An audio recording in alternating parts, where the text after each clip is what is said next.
His shop is in the center of Paris, Pierre Cardin. He's been a designer for more than 60 years. 60 years, and he's never stopped challenging convention. This might look better if I were French. Anyway, I didn't really come to buy anything, but to meet Monsieur Cardin himself. He'll be 90 this year, and his office is just upstairs. But look my room. Today it was clean, now look my office. It's not really messy, it's filled with memories. He's been celebrated. The Time magazine. Yes, I see. He's known everybody. Jacqueline Kennedy. This is with Fidel Castro when I was in Cuba. And he was commissioned by the Beatles to design these suits. This is Pierre Cardin. His creations alone would have made him famous, but as a young designer, he took on the titans of French couture and changed the entire industry. But I'll come back to that, because now, nearly 90, he can't stop working. Today is more fancy. Last fall, he presented a new collection. My new hotel. You're doing a hotel? He's published a magazine, had foreign literature translated to French. I make so many things, you know, in my life, so many. Given millions to promote young artists, and when France awarded him its highest honor, and Pierre Cardin. He designed his own sword. I drew myself. Yes. When I was finished one thing very well, I start something else. I don't like stop. I like to come to prove myself. I'm a gambler, you know. He threw this party last year at Maxime's, one of the oldest and most famous restaurants in Paris. 30 years ago, when the original owners told him they wanted to sell, he bought it. In one day I decided, one day. Cost a lot of millions, you know. A lot. He was actually born in Italy, Pietro Cardin. I was born in this window. His family came to France when he was just 2. He entered the business when I was 14. By the 1960s, he was everywhere. His designs defined the decade. Just ask the executive fashion and beauty editor of Harper's Bazaar, Avril Graham. See, when I look at a dress like this, I think it screams what Pierre Cardin was about in the 60s.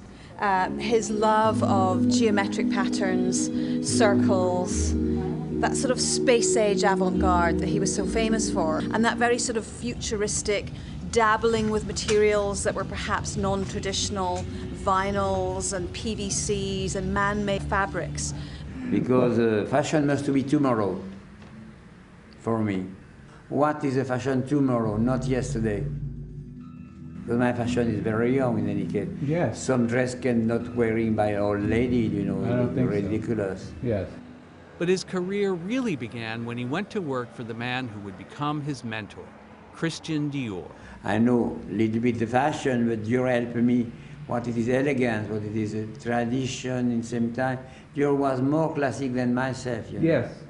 Within a few years, Dior helped Cardin establish his own house. He was barely 30. You know, he just didn't suddenly arrive in the universe in the 1960s and go into that whole futuristic mode. His first collection that he ever showed was in 1951. Finally, Pierre Cardin. This is a man who had honed his craft since the early days. He understood the expert tailoring. He was an apprentice for a tailor. That was his very first job. Hein? Bien. Vous faites un tout petit régime. Oui. Un petit régime.